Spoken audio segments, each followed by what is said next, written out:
Hello and welcome. This is the September 2017 video edition of the Iowa General Fund Monthly Revenue Memo.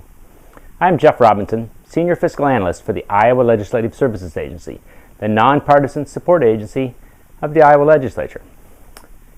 This video will cover Iowa Net General Fund revenue for the first 3 months of fiscal year 2018. I will also review the final General Fund net revenue numbers for fiscal year 2017 and discuss how the closing of fiscal year 2017 impacts the current interpretation of cash fiscal year 2018. Cash fiscal year 2018 is off to a fast start. Over the months of July, August, and September, Iowa Net General Fund revenue increased $138.2 million, up 8.1% compared to the same 3 months last year. The high rate of growth is the result of good growth in gross individual income tax, corporate income tax, and sales and use tax, combined with a decrease in the amount of money transferred to the School Infrastructure Fund. Iowa's fiscal year runs from July 1 through June 30, and that period represents what can be referred to as the cash fiscal year. However, proper accounting dictates that revenue that is deposited and refund checks that are issued after June 30, but are the result of economic activity that occurred on or before June 30, must be credited to that previous fiscal year. The process of accruing accounting transactions back to the previous fiscal year ends September 30, and it is only after that date that we have the final net revenue picture for fiscal year 2017. Fiscal year 2017 General Fund revenue, net of tax refunds, but not including transfer revenue, totaled $6,965 million, an increase of $173 million, or 2.5%. With transfer revenue included, growth was $319 million and 4.6%. This table provides revenue growth by major revenue source. Note that for this table, revenue is adjusted for accruals and refunds are subtracted from gross receipts. This provides a true look at net revenue by major source on a fiscal year basis.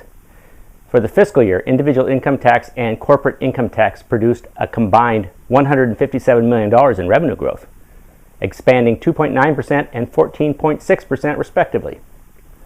Net revenue from the state sales and use tax was essentially flat for the fiscal year. Transfer revenue provided a significant boost to the final condition of total net revenue, and this was due to legislative and governor-authorized transfers to the state general fund from the reserve funds. With the passage of September and the closure of fiscal year 2017, it is now possible to look at the most recent 3 months on both a cash year and fiscal year basis, the latter being most important when considering the current state of fiscal year 2018 revenue. To accomplish this task, I will present 4 tables that, when combined, provide an initial insight into where fiscal year 2018 currently stands on a fiscal year basis. These 2 tables show cash year receipts and refunds for the month of July, August, and September, with last year's accrual period on the left and the current year, fiscal year 2018, on the right. Each table breaks down the revenue and refunds into the 2 fiscal years that make up those first 3 months of any fiscal year. This breakdown is the result of the revenue accrual process that occurs at the end of each fiscal year, combined with the process in place for determining what fiscal year to charge tax refunds against when those refunds are issued in July, August, and September.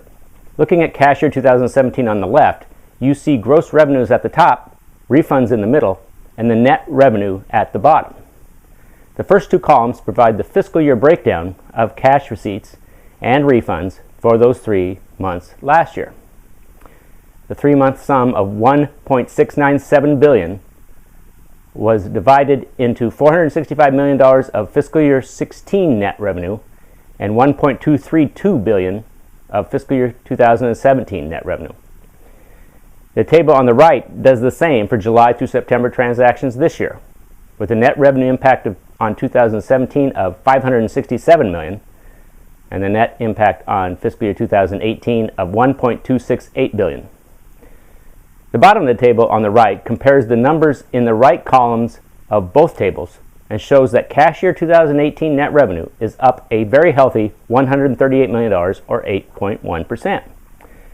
The next 2 tables compare the fiscal year breakdowns from the previous 2 tables.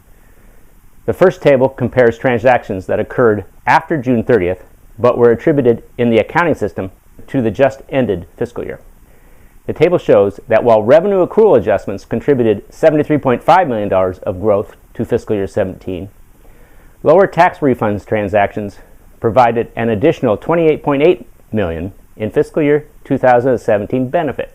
All told, the revenue hold open period of July through September 2017 contributed a net benefit of $102.3 million to fiscal year 17, and the percentage net growth for the accrual period is 22%.